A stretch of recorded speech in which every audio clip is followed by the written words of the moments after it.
Welcome back to Holly Tamil. ரீசெண்டாக ஹாலிவுட்டில் வந்திருக்கிற ஒரு ஆக்ஷன் த்ரில்லர் ட்ராமா மூவி தான் டயாப்லோ. இந்த படத்தோட தமிழ் வெர்ஷனை இப்போ உங்களுக்கு விஆர் ஓடிடியில் உங்களுக்கு ஸ்ட்ரீம் பண்ணியிருக்காங்க. படம் உங்களுக்கு தமிழ் டப்பிங் கூட அவைலபிளாக இருக்குது. ஹிந்தி, தமிழ், தெலுங்குன்னு அடிஷ்னல் டப்பிங் லாங்குவேஜஸில் இந்த படம் அவைலபிளாக இருக்குது. இந்த படத்தோட சிம்பிளான ஸ்டோரி எடுத்துனா, கதையில் வரக்கூடிய நம்ம ஹீரோ ஒரு எக்ஸ் கான்விக்டாக இருப்பாப்பில். அண்ட் இவர் ஒரு பவர்ஃபுல்லான ஒரு கேங்ஸ்டரோட பொண்ணை கிட்னாப் பண்ணுறாங்க.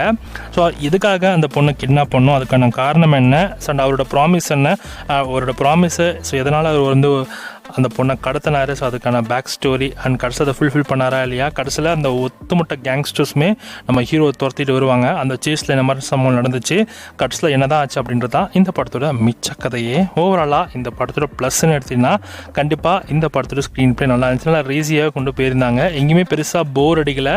நல்லா அந்த ஆக்ஷன் ஃபைட் சீக்வன்ஸ்லாம் ரொம்ப நல்லா தரமாக எடுத்திருந்தாங்க. மாஸ் ஆக்ஷன் லவ்ஸ்க்கு இந்த படம் ஒரு சம்மர் ட்ரீட் கூட சொல்லலாம். ஸோ பேசிங்கை பொறுத்த வரைக்கும் ஸோ கண்டிப்பாக ஃபஸ்ட்டு 20 மினிட்ஸ்லேயே வந்து அந்த ஸ்டோரி என்னன்றது உங்களுக்கு புரிய ஆரம்பிச்சிடும். அடுத்தடுத்த சீக்வன்ஸ் இதுதான் இருக்கும் அப்படின்ற மாதிரி நம்ம ஈஸியாக கெஸ் பண்ணுற மாதிரி தான் ஸ்க்ரீன் ப்ளே இருந்தது. ஸோ நீங்கள் வந்து ஸ்டோரி வந்து அந்த ஆளுக்கு ஆவோலாம் கிடையாது. பட் ஆக்ஷன் மூவி லவர்ஸ்க்கு இந்த படம் ஒரு செம ட்ரீட் படம். அதை மைண்டில் வச்சுட்டு இந்த படத்தை பார்த்தீங்கன்னா ஸோ இந்த படம் உங்களை ரசிக்க வைக்கும். ஸோ இந்த படத்தை தமிழ் வெர்ஷன் உங்களுக்கு விஆர் வீட்டில் அவைலபிளாக இருக்க வேண்டவங்க செக் பண்ணி பாருங்கள். அண்ட் இந்த படத்துக்கு ரசிக்கணும்னா 5க்கு 3 கொடுக்கலாம்.